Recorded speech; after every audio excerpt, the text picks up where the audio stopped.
Hello good morning students. Most important video है CTET वाले students के लिए, ध्यान से देख लेना वरना बाद में कहोगे कि काश हमने ये वीडियो देखा होता तो हमसे ये मिस्टेक ना होती। ठीक है, तो देखो कुछ इस तरह की ओएमआर शीट, इस पैटर्न की ओएमआर शीट आपको सीटेट एग्जाम में मिलेगी, इसीलिए आपको इसी पे प्रैक्टिस करनी है। इसका जो इमेज है वो मैंने टेलीग्राम ग्रुप में दिया हुआ है, आप वहां से लेके इसका प्रिंट आउट निकलवा सकते हो। अब ध्यान से सुनना, हर एक चीज स्किप मत करना वीडियो को। ठीक है, मान लो आप एग्जाम हॉल में बैठे हो, आपको क्वेश्चन पेपर मिला है। ठीक है, तो क्वेश्चन पेपर के अंदर जो है आपकी ये ओएमआर शीट रख के आती है। एग्जाम शुरू होने से 15 मिनट पहले आपका जो एग्जामिनर है आपको क्वेश्चन बुकलेट दे देगा और वो आपको इंस्ट्रक्शंस देगा 10 मिनट पहले। ठीक है, 9 बजने में 10 मिनट पहले, 9 से 11:30 आपका एग्जाम है, 9 से 10 मिनट पहले आपको इंस्ट्रक्शंस देगा कि अपनी सिर्फ ओएमआर शीट आप क्वेश्चन पेपर से बाहर निकालिए। क्वेश्चन पेपर की सील आपको ओपन तब तक नहीं करनी होती।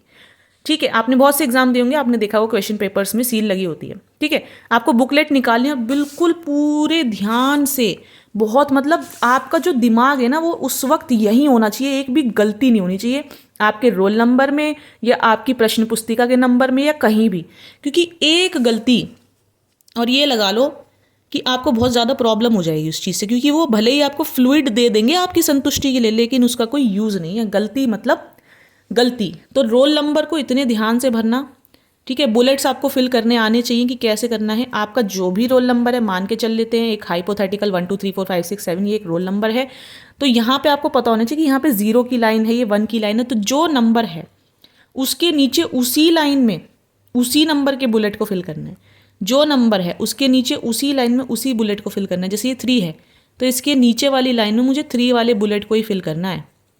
ठीक है, ना तो बुलेट ऐसे फिल करना, ठीक है, ना ऐसे फिल करना, ये अधूरा नहीं होना चाहिए, ये पूरा ही इस तरीके से पूरा फिल करना है।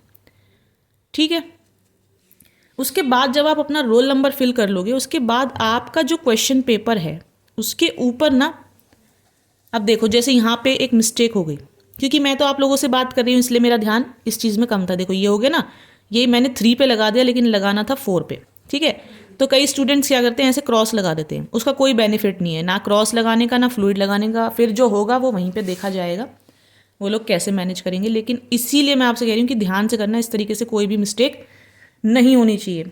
ठीक है, क्वेश्चन पेपर के ऊपर एक नंबर होगा, उस नंबर को आपको यहाँ लिखना है और वही नंबर आपके पास यहाँ लिखा होगा, बिल्कुल सेम। ये नंबर और ये नंबर दोनों सेम होंगे। उसके बाद आपको अपने ये बुलेट्स फिल करने हैं फिर से। ठीक है, फिर एक कोड नंबर आपको ऑलरेडी यहाँ पे वो देंगे लिख के। ठीक है, आपका हो सकता है M हो, N हो, P हो, O हो, कोई भी कोड हो सकता है, KMNOLOP जो भी होगा, ABCD कोई भी कोड हो सकता है। तो वो आप ध्यान से देख लेना कि आपकी क्वेश्चन पेपर के ऊपर क्या लिखा है और आपकी आंसर जो OMR शीट है उसमें क्या लिखा है। ठीक है, 99% आपके जो लैंग्वेज 1 और लैंग्वेज 2 की बुकलेट्स आपको मिलेंगी, यानी सप्लीमेंट्स जिन्हें कहते हैं, उनके कोड भी सेम होंगे 99%। 1% केस में ऐसा हो सकता है, क्योंकि देखो बहुत सारी भाषाएं हैं।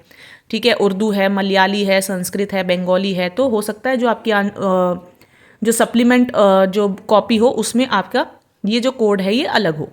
ठीक है, तो वो कोई बात नहीं, आप ध्यान से देख के अपना यहाँ पे कोड फिल करना, लैंग्वेज 1 का और लैंग्वेज 2 का। अब सबसे बड़ी गलतियाँ जो लैंग्वेज 1 और लैंग्वेज 2 के आंसर्स फिल करने में होती है वो मैं अभी आपको बताऊंगी, धीरे धीरे उसकी तरफ भी बढ़ेंगे। तो ये पेपर 1 का है, आपको दिख रहा है ना यहाँ पे पेपर 1 लिखा हुआ है, ऐसे जब पेपर 2 होगा तो OMR पे पेपर 2 लिखा होगा। ठीक है, अपनी ये सारी डिटेल्स फिल करने के बाद बहुत ध्यान से अपने साइन यहाँ पे कर देना। यहाँ पे जो आपका इन्विजिलेटर है आपके एग्जाम हॉल में वो यहाँ पे साइन करेगा। ठीक है, आपको यहाँ पे साइन करने हैं। उसके बाद अब ये जो मैंने आपको लिख रखा है ना कि ये CDP वाला पोर्शन है, ये मैथ्स, ये EVS, ये लैंग्वेज 1 और ये लैंग्वेज 2, ये सिर्फ आपको समझाने के लिए, आप एग्जाम हॉल में ऐसे मत लिख लेना। ठीक है, कुछ नहीं करना, आपको सिर्फ बुलेट्स लगाने हैं और ये नंबर्स फिल करने हैं और अपने साइन फिल करने हैं। ठीक है, आपको कोशिश करने की ना तो कोई स्क्रैच लगे, ना कोई मार्क लगे आपकी OMR शीट पे, ना ही आप अपनी OMR शीट को फोल्ड करो। ठीक है, कुछ भी नहीं करना, बस बुलेट्स लगाते चले जाना। और जैसे मान लो आपने क्वेश्चन सॉल्व कर लिए, कुछ स्टूडेंट्स बड़े जो है ना ऐसा सोचते हैं हम थोड़े से ओवर स्मार्ट बन जाए, पर ओवर स्मार्ट नहीं बनना कि 30 क्वेश्चन के बुलेट्स एक साथ फिल करेंगे या 60 क्वेश्चन के बुलेट एक साथ फिल करेंगे या 150। कुछ तो ऐसे होते हैं जो 150 क्वेश्चन एक साथ कर लिए और फिर फटाफट बुलेट भरते हैं, उसमें बहुत ज़्यादा गलती होने की संभावना बढ़ जाती है। कोशिश करना कि 10-10 क्वेश्चन के जो बुलेट्स हैं वो आप भरते चलो। ठीक है, 30 में भी थोड़ी सी मिस्टेक होने के चांसेस रहते हैं। बुलेट्स अगर एक भी ऊपर नीचे हो गए तो आपके क्वेश्चंस कितने गलत हो जाएंगे आप खुद सोच सकते हो। इसलिए बुलेट्स जो है, मैं तो देखो जो मैं करती हूँ, मैं तो साथ के साथ बुलेट भरती चलती हूँ क्योंकि मेरी स्पीड अच्छी है। लेकिन अगर आपको लगता है कि नहीं, आपको थोड़ा टाइम लगता है, तो आप 10 बुलेट एक साथ भर सकते हो। फिर भी मैं आपको यही सजेस्ट करूँगी, जैसे ही आपने क्वेश्चन करा कि मान लो क्वेश्चन नंबर 31 करा, तुरंत अपना जो है इसमें बुलेट भरा और बेफिक्र होकर आगे निकल गए। ठीक है, मैं अलग अलग ही भरती हूँ, मैं आपसे सच ही कहूँगी, मैं किसी के दिखावे में आके झूठ नहीं बोलूँगी कि भाई एक साथ भर लो 30, नहीं। कोशिश करो कि अलग अलग भरा जाए बुलेट, उसमें बहुत ज़्यादा टाइम नहीं लगता है, आपको सिंपल जो है अपना बुलेट भरना है और आप बेफिक्र हो जाओगे। ठीक है, उसके बाद आप अपने CDP पोर्शन को, मैथ्स पोर्शन को, मान लो आपको कोई क्वेश्चन नहीं आता है, ठीक है, तो उसका बुलेट छोड़ के आपको नेक्स्ट क्वेश्चन भी नहीं आता, आपको 35 आता है, आपने उसका बुलेट भरा।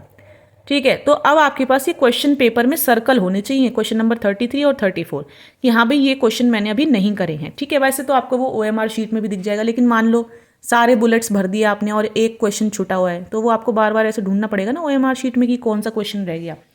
ठीक है, तो वो ढूंढने की जरूरत ना पड़े, इसलिए अपने क्वेश्चन पेपर में ही सर्कल आउट कर लेना, फिर इस तरीके से अपने EVS के भर लेना। अब सबसे इंपॉर्टेंट बात यहाँ पे बहुत ध्यान से सुनना कि भैया यहीं पे गलती होती है। देखो, लैंग्वेज फर्स्ट का भाग चौथा होगा, इसमें लिखा हुआ है पार्ट फोर्थ में जो क्वेश्चन है, मान लीजिए आपकी लैंग्वेज 1 हिंदी है, ठीक है, मान के चलते हैं आपकी लैंग्वेज 1 हिंदी है, तो जो भी आपकी लैंग्वेज 1 है, चाहे वो हिंदी हो, चाहे वो इंग्लिश हो, चाहे वो संस्कृत हो, कुछ भी हो, ये ध्यान रखना कि क्वेश्चन नंबर 91 से ही करना है। ठीक है, अब इसको मैं आपको थोड़ा सा बुक के माध्यम से समझाऊंगी। ठीक है, तो जैसे ये आपका क्वेश्चन पेपर है, इसमें आपको भाई हो सकता है किसी ने लैंग्वेज 1 इंग्लिश ली हो, ठीक है, और हो सकता है किसी ने लैंग्वेज 1 हिंदी ली हो। ठीक है, तो दोनों में ही आप दोनों ही समझ उसमें देख लो, दोनों ही बातों में आप ये देख लो कि क्वेश्चन नंबर 91 ही है, क्वेश्चन नंबर 91 से ही आपको शुरू करना है। ठीक है, ऐसा मत कर देना कि आपने लैंग्वेज 1 ली तो हिंदी है, लेकिन क्योंकि क्वेश्चन पेपर में तो दोनों ही होंगे, तो आपने जो है ध्यान नहीं दिया, आप पलटते चले गए क्वेश्चन पेपर के पन्ने और आप गलती से जो है लैंग्वेज 2 वाली हिंदी पे आ गए, आपने क्वेश्चन नंबर पे ध्यान ही नहीं दिया और आप OMR शीट में सॉल्व कर रहे हो क्वेश्चन नंबर 121, लेकिन आपको लग रहा है कि ये हिंदी मैंने लैंग्वेज 1 जो ली है ये उसका ऑप्शन है, और ऑप्शन लगा रहे हो 91 आंसर में। इसका ऑप्शन मान लो फर्स्ट सही है, आपने 91 में लगा दिया, हो गई ना बहुत बड़ी गड़बड़। ये होती है गड़बड़ जिससे बच्चा पास होते होते भी फेल हो जाता है, तो ये गड़बड़ आपको नहीं करनी।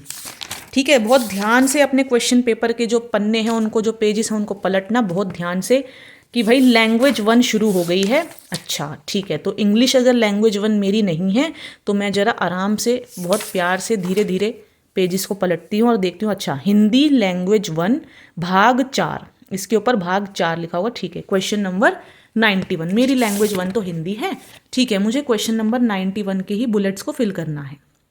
समझ में आई बात? फिर आप आगे चलोगे तो आपको भाषा 2 मिलेगी, लैंग्वेज 2 मिलेगी। ठीक है, उसके बाद आपको लैंग्वेज 2 मिलेगी, आपकी लैंग्वेज 2 इंग्लिश है, तो देखो इसमें साफ साफ लिखा है 121 से 128। ठीक है, लैंग्वेज 2 का मतलब 121 लगा लेना अपने दिमाग में, लैंग्वेज 2 का मतलब ही है 121। अब इसके आंसर्स जो आप सॉल्व करोगे, उसके बुलेट्स जो आप फिल करोगे वो 121 से फिल करोगे 150 तक। ये गलती है जो होती है स्टूडेंट से, अक्सर वो कंफ्यूज हो जाते हैं, जल्दबाजी करते हैं, टाइम कम होता है। ठीक है, लैंग्वेज 1 और लैंग्वेज 2 में सबसे बड़ी गलती मैंने आपको दिखा दिया किस तरह से होती है कि बच्चा जो है एकदम से कंफ्यूज हो गया, उसको थोड़ी सी जल्दबाजी सी मच गई, तो उसने जो है ध्यान ही नहीं दिया कि लैंग्वेज 1 वाला पार्ट शुरू हो गया है, वो भाग 5 पे पहुंच जाएगा, वो लैंग्वेज 2 ओपन कर लेगा। ठीक है, वहाँ साफ लिखा है, वो डायरेक्शंस को पढ़ता ही नहीं है क्योंकि उसको जल्दी है, उसको लग रहा है मेरे पास टाइम कम है, तो भाग 5 नहीं देखेगा कि यहाँ पे तो भाग 5 लिखा है, वो नहीं देखेगा कि भैया मैंने इंग्लिश को लैंग्वेज 2 लिया है, वो सीधा क्या करेगा, वो 91 वाले में ऑप्शन भरना शुरू कर देगा। क्वेश्चन नंबर 121 सॉल्व कर रहा है, क्वेश्चन नंबर 125 सॉल्व करेगा या 121 सॉल्व करेगा, लेकिन आंसर लगाएगा 91 वाले बुलेट में, क्योंकि बच्चा हो गया कंफ्यूज। तो ये सब चीज़ें बहुत ध्यान से देख लेना, लैंग्वेज 1 और लैंग्वेज 2 में बहुत ज़्यादा मिस्टेक्स होती हैं, इसीलिए मैंने स्पेशली आपके लिए वीडियो बना दिया है। अगर देखो अभी तो आपको सुनने में कन्फ्यूजन हो गया होगा, मुझे पता है 99% बच्चों को सुन के ही कन्फ्यूजन हो गया होगा कि बोल क्या रही हैं। भाई देखो सिंपल सी बात है, आपको डायरेक्शंस पढ़नी है जो ऊपर लिखी हैं। यहाँ साफ लिखा है, अगर आपने भाषा एक अंग्रेजी ली है तो क्वेश्चन नंबर 91 से 99 तक आपको जो है इनको रीड करना है। क्वेश्चन नंबर 91 से शुरू हो रही है हमारी भाषा एक इंग्लिश। अगर आपकी लैंग्वेज 1 इंग्लिश नहीं है, अगर आपकी लैंग्वेज 1 हिंदी है, तो यहाँ पे भी पढ़ लेना कि पढ़कर पूछे गए प्रश्नों में 91 से लगाने हैं। 91 से लैंग्वेज 1 हिंदी 91 से शुरू करना है, कहीं और इसके ऑप्शंस आपको नहीं लगाने हैं। 91 बस इतना ध्यान रखो, लैंग्वेज 1 मतलब 91, लैंग्वेज 2 मतलब 121। आपका हाथ सीधा यहीं जाना चाहिए। हो सकता है आपकी भाषा इंग्लिश हिंदी में से कोई सी भी ना हो, लैंग्वेज 1 हो सकता है संस्कृत हो, तो आपको अलग से एक बुकलेट मिलेगा, आपको फिर एक अलग से बुकलेट मिलेगा, उसके अंदर भी आपको पूरी कोशिश करेंगे कन्फ्यूज़ करने की। ठीक है, तो आपको ध्यान रखना है, आपको कन्फ्यूज़ नहीं होना, चाहे आपकी संस्कृत हो, चाहे उर्दू हो, चाहे बंगाली हो, चाहे मलयाली हो, कोई सी भी हो। लैंग्वेज 1 मतलब 91, क्वेश्चन नंबर 91 से लेके क्वेश्चन नंबर 120 तक, और अगर लैंग्वेज 2 है तो क्वेश्चन नंबर 121 से 150 तक। बस इतना सा ध्यान रखना, अपनी सारी डिटेल्स को अच्छे से फिल करना। आपकी जो OMR शीट होगी ना, ये तो आपकी प्रिंटेड OMR शीट है, तो हमारे पास पीछे कुछ है नहीं, लेकिन जो रियल OMR शीट होगी उसमें पीछे भी आपको अपनी जो है डिटेल्स फिल करनी होती हैं, अपना नाम, अपने फादर का नाम, अपना रोल नंबर, ठीक है, और अपने साइन। तो जो भी आपसे कहें वो आप वहाँ पे फिल कर देना। एंड बिल्कुल भी आपको डरना नहीं है, अपना अच्छे से अपना एग्ज़ाम करना, ठीक है। OMR शीट पे कोई निशान ना आए, कोई फोल्ड मत करना, पानी वानी मत गिरा देना गलती से भी, और ये लैंग्वेज 1 और लैंग्वेज 2 वाली मिस्टेक मत करना। Okay students, have a good day, stay happy and blessed.